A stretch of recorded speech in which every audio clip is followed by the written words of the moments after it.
गुस्सा यानी क्रोध मनुष्य के अंदर पैदा होने वाला एक महान शत्रु है। हम सभी आए दिन जीवन में कभी न कभी गुस्से के चंगुल में फंसते ही हैं। गुस्सा आपकी सेहत के साथ साथ आपके रिश्तों के लिए भी बुरा है। हम अपने गुस्से को कैसे शांत कर सकते हैं, एक छोटी सी बौद्ध कहानी के माध्यम से समझते हैं।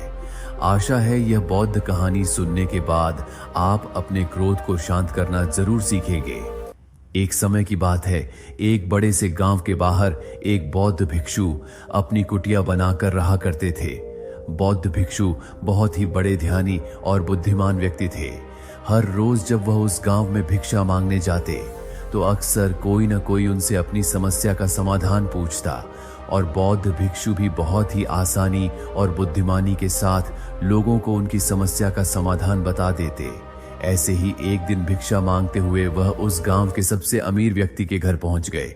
उस अमीर व्यक्ति के घर में एक बहुत बड़ी समस्या थी और वह समस्या यह थी कि अक्सर उसके घर के लोग आपस में झगड़ते रहते थे।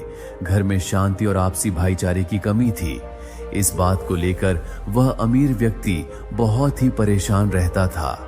अमीर व्यक्ति ने बौद्ध भिक्षुओं की बुद्धिमानी और समस्याओं को सुलझाने की उनकी काबिलियत के बारे में सुन रखा था। इसलिए जैसे ही उसने बौद्ध भिक्षु को अपने घर के दरवाजे पर खड़े देखा, उसने दौड़कर उन्हें अंदर बुलाया और अपने नौकर को भिक्षा के लिए कुछ भोजन लाने का आदेश दिया। नौकर रसोई से कुछ भोजन ले आया। उस अमीर आदमी ने वह भोजन भिक्षु के भिक्षा पात्र में डाल दिया। बौद्ध भिक्षु उस अमीर आदमी का धन्यवाद कर वहां से जाने लगे तो उस अमीर आदमी ने उन्हें रोकते हुए कहा, महात्मन, मैं आपसे एक प्रश्न पूछना चाहता हूँ। बौद्ध भिक्षु ने मुस्कुराते हुए कहा, पूछो, क्या प्रश्न है तुम्हारा? अमीर आदमी ने कहा, मैं जानना चाहता हूँ कि लोग आपस में झगड़ा क्यों करते हैं। यह सुन बौद्ध भिक्षु थोड़ी देर तक चुप रहे, फिर ऊंची आवाज में चिल्लाते हुए बोले, मैं तुम्हारे यहाँ भिक्षा लेने आया था, न कि तुम्हारे फालतू प्रश्नों का जवाब देने। भिक्षु के मुंह से ऐसी बातें सुनते ही उस अमीर आदमी के क्रोध का ठिकाना न रहा। उसने खुद पर नियंत्रण खो दिया और भिक्षु पर जोर जोर से चिल्लाकर उन्हें भला बुरा कहने लगा। उसने कहा, कैसे स्वार्थी व्यक्ति हो, मैंने तुम्हें खाने के लिए भोजन दिया और तुम मुझसे इस तरह बात कर रहे हो।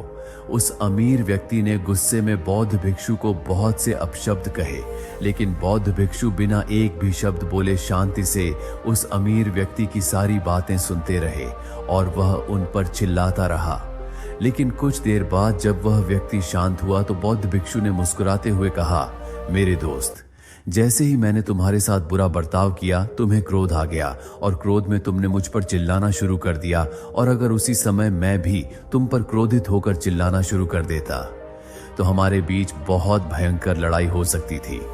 असल में क्रोध करना ही सभी लड़ाइयों की जड़ है।